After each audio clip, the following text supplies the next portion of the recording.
Irẹsi Palietiifu dá wàhálà ńlá sílẹ̀ láàrin APC àti PDP lọ́ṣun.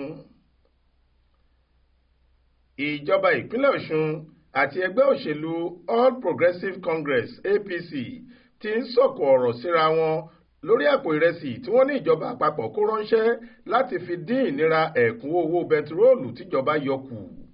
Nínú àtẹ̀jáde kan tí alága ẹgbẹ́ All Progressives Congress APC Soko Tajudeen Lawal fi síta ló ti pe gómìnà Adémọ́lá Adélékè níjà láti jẹ́wọ́ bí wọ́n ṣe ṣe àpò ìrẹsì 6,500 1,250 tíjọba àpapọ̀ kó ránṣẹ́ fún ẹgbẹ́ àwọn onígbàgbọ́ nípìnlẹ̀ Ọ̀ṣun, ìyẹn Christian Association of Nigeria, lásìkò kérésì àti ọdún tuntun tó kọjá yìí.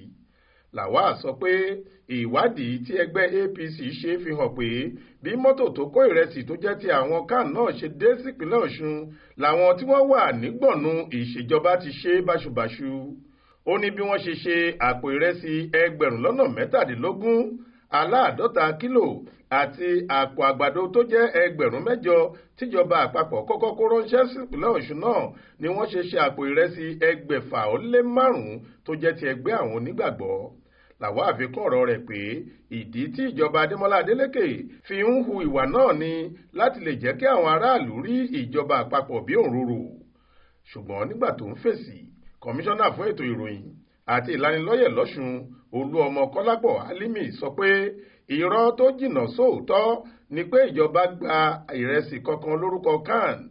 Álímì ṣàlàyé pé ìròyìn ẹlẹ́jẹ̀ tí wọn kò lè fi ìdí rẹ̀ múlẹ̀ ní ọ̀rọ̀ náà nítorí ìjọba kò tí ì kó ìrẹsì Palietiifu míì ránṣẹ́ sí Ọ̀ṣun yàtọ̀ sí èyí tí wọ́n ti kó ránṣẹ́ lọ́dún tó kọjá tíjọba sì ti pín in fáwọn aráàlú.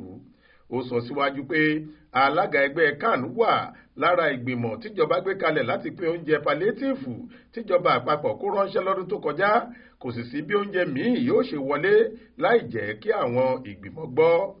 Álímì ké sáwọn aráàlú láti má ṣe fetí sí ọ̀rọ̀ ẹgbẹ́ òṣèlú APC mọ́ nítorí ìjọba lákòyawọ́ ló wà lóde báyìí nípìnlẹ̀ Ọ̀ṣun. Àwọn ò sì ráàyè láti máa tẹ́tí sí àwọn ọ̀rọ̀ tí wọn ò lè fìdí ẹ̀ múlẹ̀ bẹ́ẹ̀.